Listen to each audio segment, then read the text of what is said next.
اینو مطمئنم که خیلیاتون تا حالا از برنامه گوگل ارث استفاده کردید. برنامه‌ای که تصاویر خودش رو از ماهواره‌های دور و نزدیک به زمین و حتی عکس‌های گرفته شده از هواپیماها، پهپادها و بالون‌ها جمع‌آوری میکنه. در واقع گوگل ارث یک منبع فوق‌العاده است که برای هر کسی که از این برنامه استفاده میکنه در دسترس و رایگانه. اما بعضی وقتا عکسای عجیب و غریبی تو این برنامه دیده شده که من تو ویدیو امروز میخوام چند تا از اونها رو بهتون معرفی کنم. پس تا آخر ویدیو با من باشید تا با چند تا از عجیب ترین کشف‌هایی که تو گوگل ارث اتفاق افتاده آشنا بشید. یادتون نره که ویدیو رو لایک کنید و بدونید که این بزرگترین حمایتیه که میتونید از من و کانال خودتون داشته باشید. دمتون خیلی گرمه. بزنید بریم سراغ این ویدیوی جذاب. یکی از مکان‌های شگفت انگیزی که توسط گوگل ارث کشف شده یک جزیره خیلی کوچیک به اسم ولکان پوینت. خب بذارید در مورد این مکان یکم بیشتر براتون توضیح بدم چون یکم عجیب و غریب و پیچیده است. جزیره لوزون بزرگترین جزیره فیلیپینه که تو این جزیره دریاچه‌ای به اسم تال وجود داره که داخل این دریاچه یک جزیره آتشفشانیه که تو دهانه این جزیره آتشفشانی یک دریاچه دیگه وجود داره که تو این دریاچه جزیره کوچیک ولکان پوینت قرار گرفته. بچه‌ها الان متوجه شدید دقیقاً چی شد؟ توی فیلیپین یه جزیره است که تو این جزیره یه دریاچه قرار گرفته که تو این دریاچه یه جزیره دیگه است که تو این جزیره یک دریاچه دیگه است که بازم تو این دریاچه یه جزیره کوچیک به اسم ولکان پوینت قرار گرفته. من خودم چند بار اینو خوندم تا دقیقاً متوجه شدم که اصلا چی شد، چی به چیه، تو اون کدوم جزیره تو کجا قرار گرفته. امیدوارم که شما هم گیج نشده باشید و متوجه این شگفتی عجیب و غریب تو در تو شده باشید. همونجوری که بهتون گفتم گوگل ارث یک منبع فوق‌العاده است که این روزا باستانشناسا خیلی ازش استفاده میکنن. به عنوان مثال تو سالهای گذشته باستانشناسا با استفاده از این برنامه فوق‌العاده موفق شدن که 50 تا از ژئوگلیف‌های عجیبی که توسط مردمای باستانی تو شمال قزاقستان به وجود اومده بودن رو کشف کنن. نکته جالب اینجاست که این ژئوگلیف‌ها از روی زمین اصلاً قابل تشخیص نیستن و این گوگل ارث بوده که تصاویر ماهواره‌ای واضحی رو از این اشکال هندسی مختلف که شامل مربع‌ها، حلقه‌ها و یک صلیب شکسته یا غول پیکر میشه رو به نمایش گذاشته. اینو باید بدونید که این ژئوگلیف‌ها در واقع یه نوع هنر مردمای باستان بودن که توی فرهنگ‌ها و تمدن‌های مختلف و توی مکان‌های مختلفی بنا به دلایل مختلف مثل مذهبی یا حالا ستاره شناسی و نجوم شناسی و خیلی دلایل دیگه که هنوز برای باستانشناسا مرموز و به عنوان یک معما باقی مونده کشیده شده که مهمترین اونها خطوط ناسکا یا همون ژئوگلیف‌های ناسکا هستن که توی پرو قرار دارن. طبق تحقیقات انجام شده قدمت این ژئوگلیف‌های قزاقستان چیزی حدود 2000 سال تخمین زده شده و جالب اینم بدونید که اندازه این ژئوگلیف‌ها خیلی با هم دیگه متفاوته و از 90 متر تا 400 متر متغیره.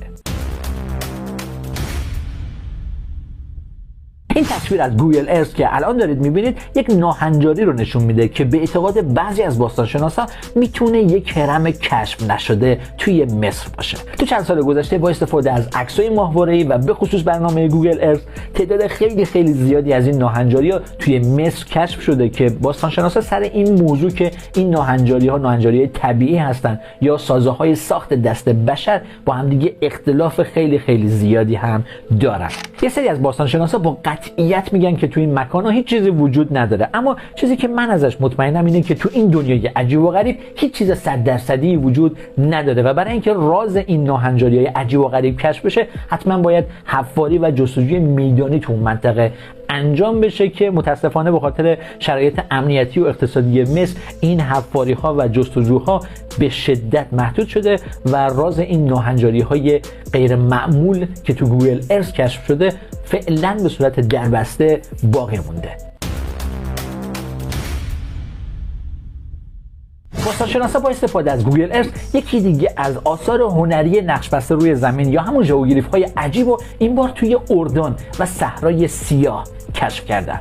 طبق تحقیقاتی که روی این ژئوگلیف‌ها انجام شده به نظر میاد که بعضی از اونها تو مسیری قرار گرفتن که با طلوع آفتاب انقلاب زمستونی همراستا باشن، یعنی یه جورایی کاربرد نجومی دارن.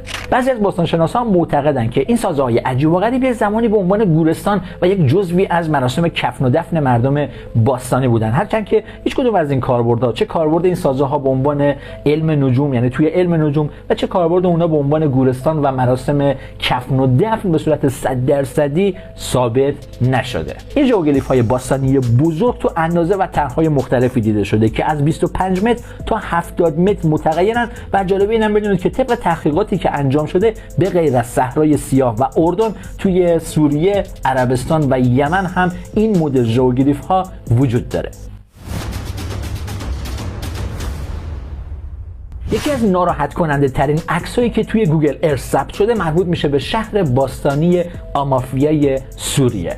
کشور سوریه یکی از قدیمی ترین مناطق باستانی زمین به حساب میاد که متاسفانه جنگ داخلی این کشور صدها مکان باستانی رو در معرض خطر قرار داده و حتی باید بدونید که آسیب‌های خیلی جدی به 6 سایت میراث جهانی یونسکو که تو این کشور وجود داره وارد کرده.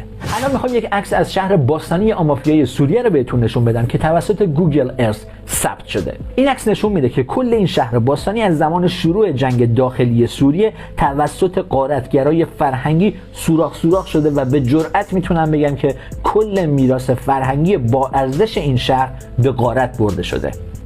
بچه‌ها یه چیزی رو از قدیم خیلی شنیدیم که میگه سیاست پدر و مادر نداره، که توی کشور سوریه داریم علنا میبینیم که به خاطر یک سری سیاست‌های غلط یک سری کشورها برای رسیدن به منافع خودشون توی منطقه مردم این کشور تاریخچه این کشور رو به غارت بردن، نابود کردن، که امیدوارم واقعا به سر هیچ کشور و هیچ مملکتی همچین اتفاقی در نیاد و نیفته.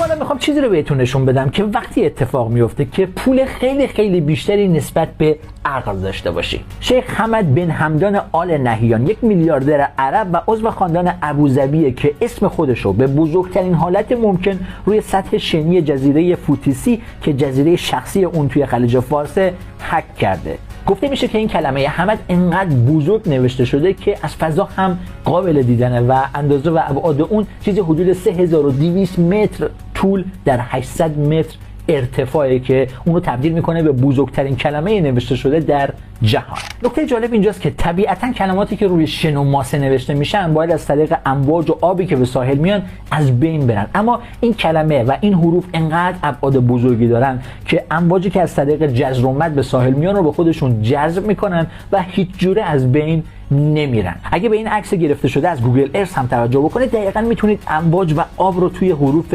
بزرگ اون ببینید.